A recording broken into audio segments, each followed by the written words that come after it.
The importance of hiring a professional when we're dealing with any type of mold remediations is because we have the proper equipment to be able to protect ourselves and our employees while remediating this loss. Certain molds can affect the human respiratory system, can cause illnesses, so start aerosolizing things, start removing things without protecting yourself or protecting your home can cause more damages than you had in the beginning.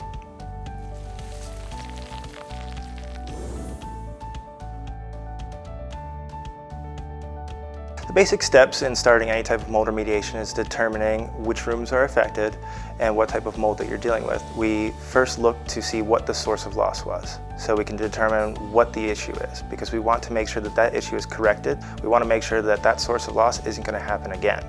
So once we remediate the property, and we would start the cleaning process, remove any damaged materials that cannot be salvaged, and then we would get a clearance test after the fact. And once we clear that property and the assessors clear it with no mold issues, then we would be ready for the repairs. With mold damage, it is very important that you get it tested, whether it be through an indoor environmental professional or an industrial hygienist. You want to know what you're dealing with because it could affect you and it could have adverse health effects on your body and on your family's body.